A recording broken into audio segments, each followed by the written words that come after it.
ver los trastornos de potasio. Entonces vamos a tener el potasio alto y el potasio disminuido. El potasio normal va como de 3.5 a 5 miliequivalentes por litro, entonces elevado, vamos a decir mayor a 5.5 miliequivalentes por litro, y disminuido menor a 3.5 miliequivalentes por litro. Se van a presentar muy similares, los dos van a tener arritmias. Ahorita vemos qué tipo de arritmias cada uno, bueno, más o menos. Los dos se van a presentar con debilidad muscular. Este puede tener aparte calambres musculares, fatiga y así. Bueno, las prestaciones van a ser muy similares, y también pues dependiendo de la historia que tenga el paciente, de qué medicamentos está tomando, o si tiene falla renal, entonces pues pensaríamos en potasio elevado y así. Vamos a ver primero por qué da arritmias cada uno de estos. Entonces, aquí está una célula, y aquí tenemos, en este ejemplo, tenemos potasio extracelular más, bueno, elevado comparado con lo normal. Entonces, el potencial de reposo de una célula, el normal, digamos, es menos 70 milivoltios.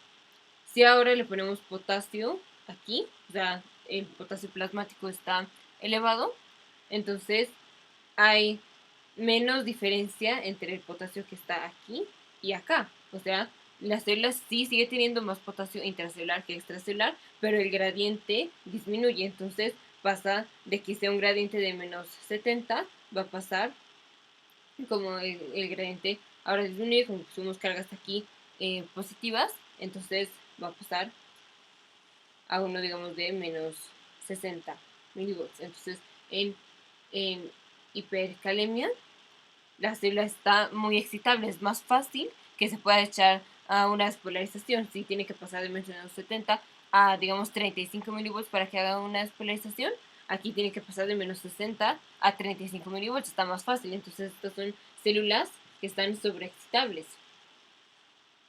Y entonces por eso le va a dar las arritmias, o sea, una fibrilación auricular, un flutter, lo que sea. En esta es al revés, tenemos, en lugar de tener así el voltaje de menos 70 milivolts, ahora, y aquí están unos iones así normal, ahora aquí hay menos iones de potasio. Entonces tenemos, la célula ahora va a estar, digamos, a menos 80 milivolts, porque el gradiente de potasio está aumentando y también pues de cargas de 100. Entonces empieza con un potencial de reposo menor, más negativo. Entonces la célula va a ser más difícil que se despolarice, es más difícil que de menos 80 pase a 35 a que de menos 70 pase a 35 milivolts. Entonces estas células están no excitables, tienen un potencial de reposo muy bajo y hace que sea difícil excitarlas. Okay. Entonces, bueno, por eso los dos van a dar arritmias. Cualquier trastorno en potasio hay que pensar en arritmias, o sea, que puede dar arritmias. Entonces hay que tener muchísimo cuidado con cómo vamos a estar manejando los niveles de potasio. Ahora en el electrocardiograma, EKG, el potasio elevado se va a ver como primero T's puntiagudas,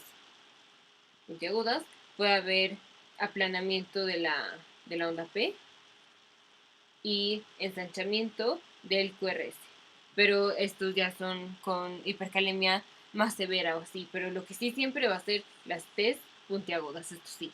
Y hasta se puede llegar a confundir con un infarto, porque en el infarto, en el periodo agudo, pues hay T's hiperagudas. Nada más que las T's hiperagudas de un infarto son simétricas y estas pues van a ser asimétricas normales, nada más que puntiagudas. Y también nosotras vemos, o sea, es como un patrón de reconocimiento, de reconocer si es una T hiperaguda o es una T puntiaguda nada más de hipercalemia. Nosotras entre las cosas que podemos decir es el QRS sí se ve un poquito ensanchado, y entonces nosotros vemos que como que la T puntiaguda, la T esta que va a estar puntiaguda, no está tan súper picosa, está un poquito más como así, y es asimétrica y se parece un poquito al QRS que va a estar, bueno, acuérdense que va a estar un poquito ensanchado. Pero bueno, esto no dice nada porque es como reconocimiento de patrón y hay que ver muchísimos electros para poder reconocer la diferencia entre una hipercalemia y un infarto agudo. Bueno, ahora en la hipocalemia, aquí vamos a tener ondas U prominentes, y aplanamiento de las ondas T, o van a tener un voltaje disminuido las ondas T. Ok, esto es en el electrocardiograma, va a ser muy importante para monitorizar cómo van los niveles de potasio.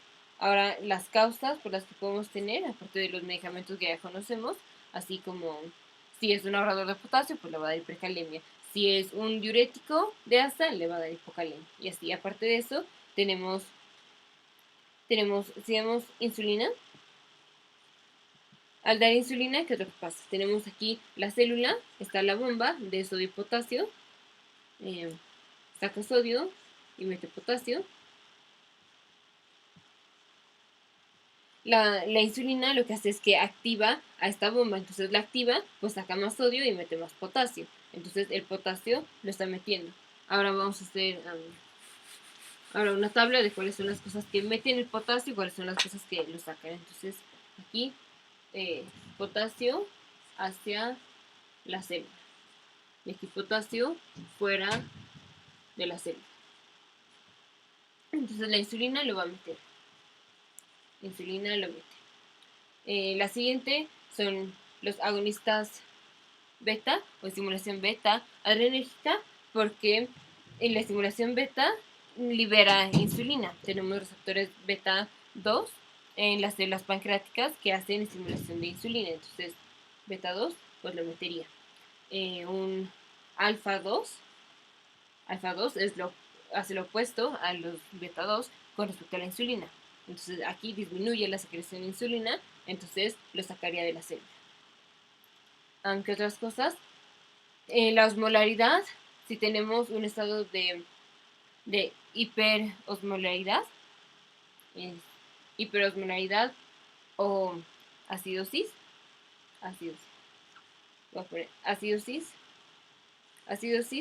o estado de hiperosmolaridad. Si tenemos un estado de hiperosmolaridad, entonces aquí está la célula, aquí hay más osmolaridad, entonces el agua va a pasar dentro de la célula, afuera de la célula, la está deshidratando y el potasio se va a salir. Entonces el potasio, ya sea acidosis o, o, o aumento en la osmolaridad del espacio extracelular, va a sacar el potasio. Entonces aquí es osmolaridad aumentada o acidosis. La acidosis, esta es porque tenemos una bomba de potasio e hidrogeniones. El potasio va para un lado y las hidrogeniones para el otro. Aquí da igual. O sea, si mete uno, saca el otro, o si saca uno, mete al primero o así. Si tenemos acidosis, o sea, tenemos aquí muchas hidrogeniones, entonces pues las hidrogeniones se van a pasar para acá. Y al meterse las hidrogeniones, estamos sacando potasio. Entonces, potasio para afuera y las hidrogeniones para adentro, en estado de acidosis. Y entonces va a ser lo opuesto cuando tengamos alcalosis. En la alcalosis tenemos muy pocas hidrogeniones aquí en la alcalosis. Entonces las hidrogeniones de aquí se van a pasar para acá, las hidrogeniones van a salir y entonces el potasio se va a meter. Y la otra es cuando tengamos un estado de hipoosmolaridad. Entonces, si aquí hay pocos osmoles, el agua va a pasar de afuera de la célula a dentro de la célula y entra el potasio. Entonces aquí es disminución en la osmolaridad o un estado de alcalosis. Aquí otras cosas a que lo pueden elevar es cuando hay daño a las células, por ejemplo, si un paciente se cayó y se pegó cayó en el brazo o en el muslo o así, en donde el músculo se está dañando, en donde hay rhabdomiólisis, pues con cualquier célula que se destruya hay liberación de potasio. Entonces aquí es rhabdomiólisis, puede ser por ejemplo un paciente que estaba convulsionando y convulsionó en el suelo o así. Rhabdomiólisis, ¿qué otra cosa? Si damos warfarina bloquea la bomba de sodio y potasio. Está la bomba de sodio y potasio. La bloquea, entonces el potasio ya no se mete y el sodio ya no se sale. Pero lo importante es que el potasio, que no warfarina, no sé por qué dice warfarina. dioxina. Entonces bloquea la bomba y entonces ahora el potasio ya no se mete y se queda afuera, entonces da hipercalemia. Ok. Ahora, ¿cómo vamos a tratarlas? La hipocalemia, esta la tratamos pues nada más dándole solución con potasio y obviamente monitorizando. Ahora la ahora la hipercalemia. La hipercalemia la vamos a tratar primero. Dijimos, las células van a estar muy excitables, entonces primero hay que estabilizar las membranas de las células. Lo vamos a estabilizar con gluconato de calcio. También podemos dar bicarbonato de sodio. Pero bueno, ahora ahora sí que atrapen al potasio, que hagan que se salga el potasio, va a ser sulfonato de poliestireno de sodio.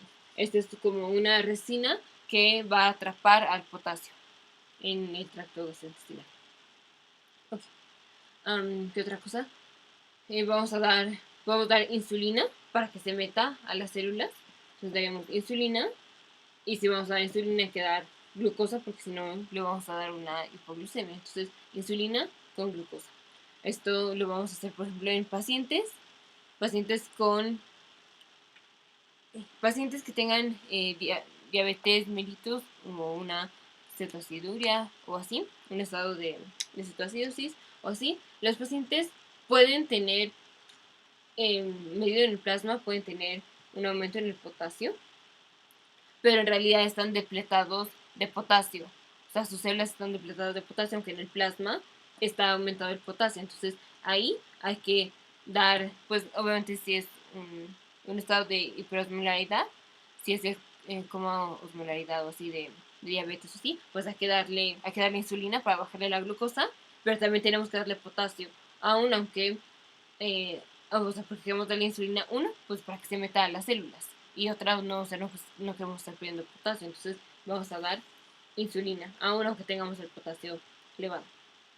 Vamos a darle insulina queriendo que se meta el potasio a las células. Pero bueno, esto lo vamos a ver cuando veamos diabetes mellitus. Nos vemos en el siguiente video.